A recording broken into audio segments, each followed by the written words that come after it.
আসসালামু আলাইকুম। অবশেষে কিন্তু আমরা ধান লাগানো শুরু করে দিলাম, কারণ বেশ কিছুদিন থেকে আমরা অপেক্ষায় ছিলাম। কারণ আমাদের বাড়ির পাশে যেহেতু ব্রহ্মপুত্র নদী আছে, আর সেই নদী যখন পানিতে ভরে যায় তখন কিন্তু এই জায়গাতে আসলে পানি উঠে যায়। তো সেটার জন্যই অপেক্ষা করতেছিলাম যে এই জায়গাতে পানি উঠে যখন পানি কমে যাবে তখন কিন্তু আমরা ধান লাগাবো। কিন্তু দীর্ঘ অপেক্ষার পরে যখন দেখতে পারলাম যে নদীতে পানি বাড়ছে না, পানি কিন্তু নদীর অনেকটাই নিচুতে পড়ে আছে, এই জন্য কিন্তু আমরা ধান লাগানোর প্রস্তুতি নিয়েই নিছি। তার আগে কিন্তু আমরা জমিটাকে প্রস্তুত করে নিচ্ছি। এই যে দেখতে পাচ্ছেন আমাদের জমিটা প্রস্তুত করা শেষ। পরের দিন সকাল সকাল কিন্তু আসলে এই যে দেখতে পাচ্ছেন আমার জ্যাঠাতো ভাই সে কিন্তু হাল চাষ শুরু করে দিয়েছে। আর এই যে দেখতে পাচ্ছেন হাল চাষ কিন্তু এখন অলরেডি করা শেষ। এখন কিন্তু জমিতে মই দেওয়া হচ্ছে যাতে করে জমিটা সমান হয়ে যায়। আর এই যে বড় বড় ঢেল আছে সেই ঢেলগুলো যাতে ভেঙে যায়, ভেঙে যাতে পেক হয়ে যায়। যত পেক হবে তত কিন্তু আমাদের জন্য ভালো হবে। আর এই দিক দিয়ে দেখতে দেখতে কিন্তু বৃষ্টির একটা আবহাওয়া তৈরি হয়, আর অনেক জোরে কিন্তু বৃষ্টি নেমে আসছিল। আর তখন কিন্তু এই জন্য ভিডিও করতে পারিনি, ফোনটা কিন্তু বাড়িতে রেখে আসছিলাম যেহেতু আমাদের জমিটা আসলে বাড়ির পাশেই। আর এই দিক দিয়ে জমিটা কিন্তু প্রস্তুত করে আমি চলে গেলাম যে জ্বালা তোলার জন্য। আমাদের গ্রাম্য ভাষায় কিন্তু এটার আমরা জ্বালা বলি, ধানের যে চারা থাকে এটা কিন্তু আমরা জ্বালা বলে থাকি। আপনারা কি বলেন তা অবশ্যই কমেন্টস করে জানাবেন। আর দেখতেই পাচ্ছেন যেহেতু একটু আগেই বৃষ্টি হলো, আর বৃষ্টির মধ্যে দেখতে পাচ্ছেন জ্বালার জমিতে কিন্তু পানি আটকে গেছে, সেই জন্য কিন্তু জ্বালা উঠাইতে অনেকটাই সমস্যা হচ্ছিল। কারণ যেহেতু জ্বালার জমি আসলে পেক হয়ে গেছে, সেই জন্য কিন্তু আসলে জমিটা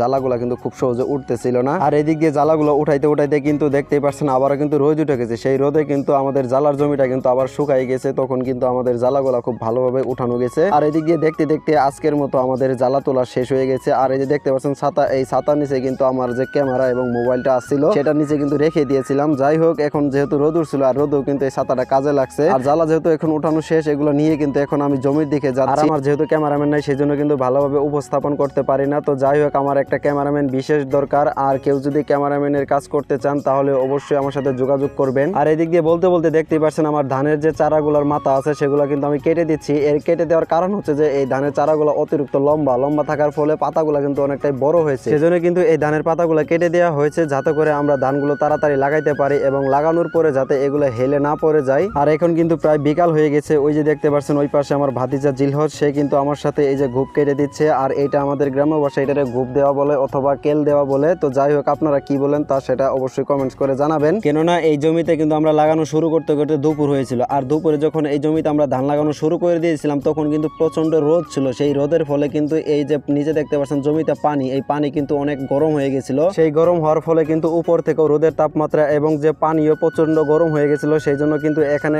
ধান লাগানোর জন্য খুবই কঠিন হয়েছিল। আর এমনিতেও বছরের প্রথম কিন্তু ধান লাগাইতে আসছি আজকে, এই জন্য কিন্তু আসলে টিকতে পারতেছিলাম না কোনোভাবেই। সেই জন্য কিন্তু বাড়িতে গিয়ে প্রায় 2-3 ঘন্টা বসে থাকি। সেই জন্য কিন্তু আমরা মূলত আসলে ধান লাগাই শেষ করতে পারি নাই, কারণ পরের দিন আমরা সকাল সকাল অল্প একটু বাকি ছিল সেগুলো কিন্তু লাগাই শেষ করছি। তো যাই হোক, ভিডিওটি কেমন হয়েছে তা অবশ্যই কমেন্টস করে জানাবেন। আর ফেসবুকে দেখে থাকলে পেজটি ফলো দিবেন, আর ইউটিউবে দেখে থাকলে চ্যানেলটিকে সাবস্ক্রাইব করে দিবেন। ধন্যবাদ।